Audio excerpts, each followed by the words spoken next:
quite concerned because, we've already heard, on primary night, Kari Lake was already suggesting that some kind of fraud had occurred just because the votes weren't coming in for her as early as she would have liked. Hi there, it's WAMC News Director Ian Pickus. And on this episode of the WAMC News Podcast, we take a trip out of the Northeast to one of the key battlegrounds in American politics. Goldwater, McCain, the end of American democracy? New York Times Magazine reporter Robert Draper has been taking a close look at Arizona and the state of conservatism there, where former President Donald Trump's big lie about the 2020 election continues to reverberate. So what can Arizona, which barely went for Joe Biden last election, tell us about the future of the GOP and American politics? Draper joins us now. Thanks for being here. My pleasure, Ian. What got you interested in looking at Arizona in the first place? Sure. I had been researching a book that'll be coming out this October, in fact, about the current state of the National Republican Party. And I gravitated to Arizona because, as you know, it became a pivotal state in the 2020 election. It was the first swing state to be called by Fox News against Trump and led the path toward his defeat.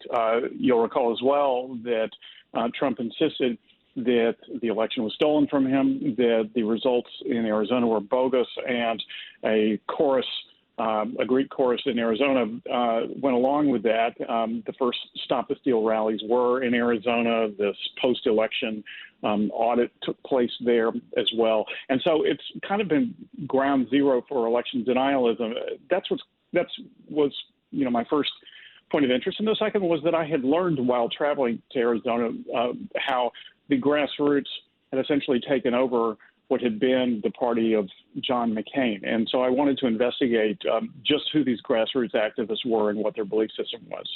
And what did you find? Is the animating idea mainly that, Trump should have won the state and another term, or is it deeper than that?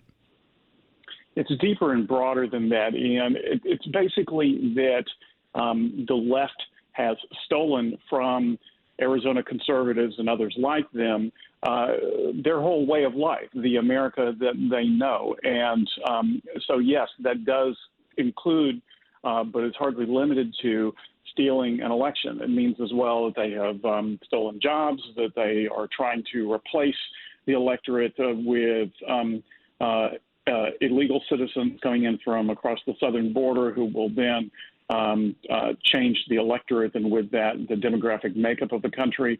So it's really this kind of existential anxiety reflected in these conservative Arizona voters and very zero sum. It's to hear, for example, a gubernatorial nominee from that state, Kari Lake, describe it. She says, this is a choice between good and evil. And so those are essentially terms of war. And that is very much how the grassroots views the current state of play in America. I'm glad you brought up Kari Lake. She is fascinating to me because she used to be a news reporter in this market where I'm speaking to you from. Watching from afar her transformation to someone who rails against the media is pretty alarming, to be honest. What does she portend in Republican politics in Arizona and elsewhere? Well, I think you have it right regarding Kari Lake. She's a fascinating character. She is a very, very polished political performer, owing to her years of experience in front of the television cameras. So she cuts a very smooth figure, and you're right as well that her transformation is an ideological one as well. She donated to the 2008 campaign of Barack Obama, but by 2021 she was, as a former Trump White House communications director described it, a total Trump fangirl. And so the kind of bias that she claims she left the media, she very much embodied herself. Her views are very extreme, to say the least. She not only believes that the election was stolen, she believes that mask mandates are criminal. She believes that God has been taken out of the schools and replaced with drag queens. These are actual, slogans of hers, and so it's a very, very hard line. Sort of Trumpism on steroids point of view that she has. And she was endorsed by Trump, I should say, just hours after she wrote on Twitter that she believed that Trump's likeness should be carved into Mount Rushmore, if that gives you any idea as to her allegiances. Well, Barry Goldwater obviously was generations ago in American politics, but he was seen as too conservative, too far right. Do you see that this brand of new Arizona Republican politics, is working? Well, there's the million-dollar question, right? And it will be settled, at least for the most part, settled this November the 8th at the midterm elections. Because the question is, for a swing state like Arizona, and that indeed is what Arizona is. After all, its 2 U.S. senators are Democrats. It went for Biden in 2020. The state legislature, both in the House side and the state Senate side, are controlled by the Republicans, but only by a single vote. So given all of that, you would think that the Republican Party would be trying to widen its appeal, and yet they've done precisely the opposite. They've doubled down with ultra-conservatism, and furthermore have decried, really basically blacklisted those in their party who they believe are too moderate. They term them, of course, rhinos, Republicans in name only, and that includes John McCain. Goldwater, by the way, I should mention, was viewed as an extremist himself, like you're indicating, but was socially tolerant, too. His wife was one of the founders of Planned Parenthood, or the Arizona chapter of Planned Parenthood. So we'll see, if in a very swingy state where there have been lots of demographic changes over the last decade, whether this brand of right-wing politics can appeal to a general electorate. Let's talk more about John McCain. Your article traces how McCain and his legacy have been largely disavowed now by the current Republicans in Arizona. It wasn't too long ago that he was the head of a national ticket in 2008. What happened? Well, what happened was kind of a slow train coming in. I mean, the truth is that McCain's grip over the state Republican Party was never as strong as it appeared. Because you'll recall that he had described leaders of the Christian right as, quote unquote, agents of intolerance. He was very much for a comprehensive immigration bill and had a much more welcoming attitude towards undocumented workers, wanted a path of citizenship to them than the far right liked. He expressed a kind of tolerance towards same-sex marriage later in his career. And so by 2014, his own state party censured him, and at around that time, they began to move the party structure away from him, began to fill precinct committee slots with people, with grassroots activists from the right.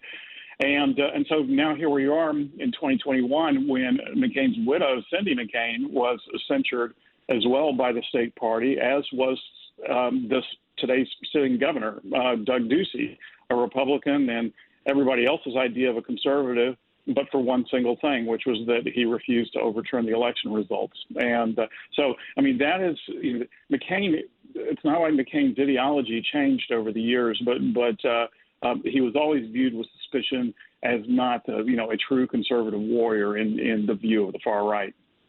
Another part of your story focuses on this idea that America is not a democracy, it's a republic. And many of the activists and local officials are echoing that claim. What's the significance of that?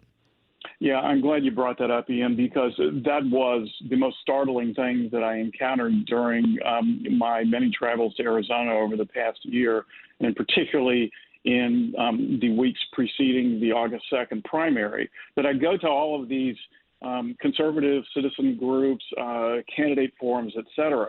And from activists as well as politicians up and down the ballot, I would hear them proactively volunteer their view that we are not a democracy, we are a constitutional republic.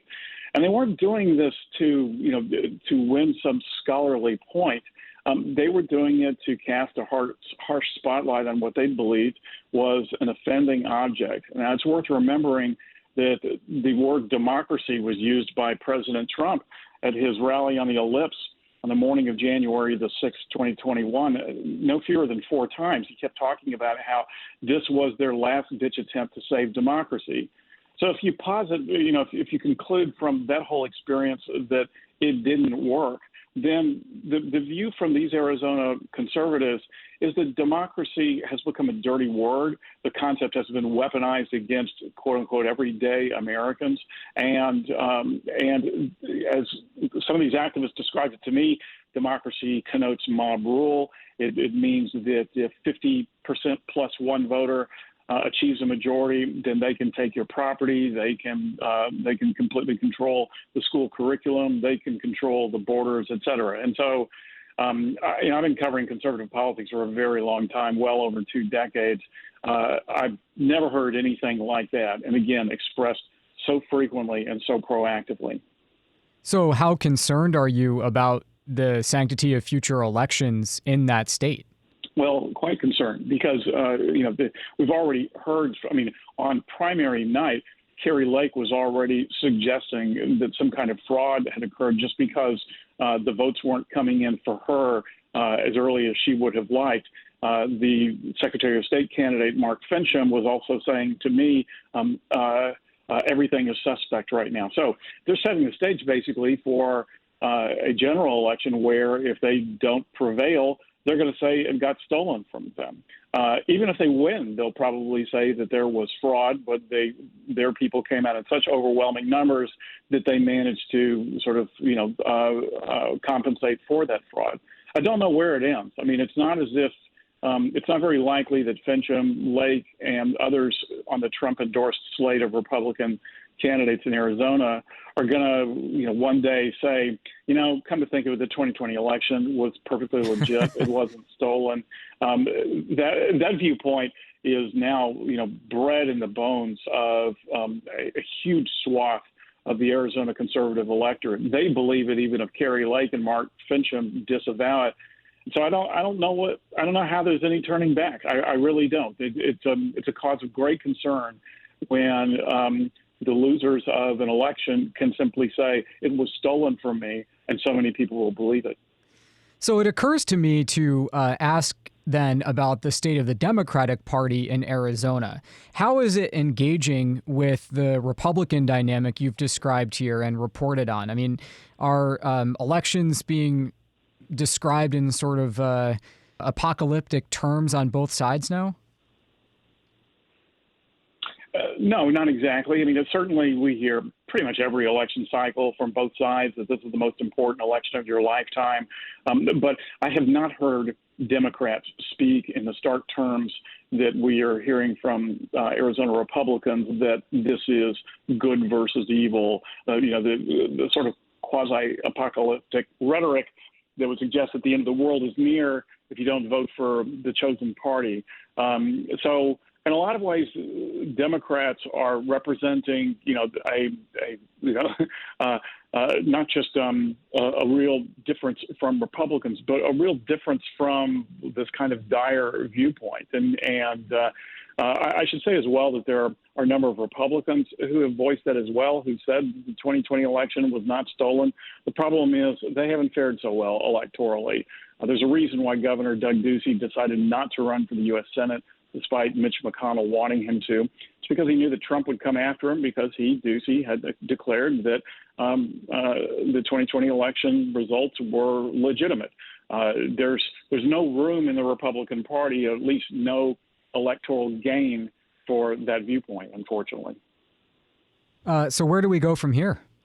Well, I think that the hope among so-called establishment Republicans like Doug Ducey is that if Carrie Lake, Senate candidate Blake Masters, Mark Fincham all lose on November the 8th, they can then say to their fellow Arizona Republicans, okay, you guys had your little experiment here with, a slate of far-right candidates. It didn't do us any good at all during a midterm year that should have inured to the benefit of Republicans.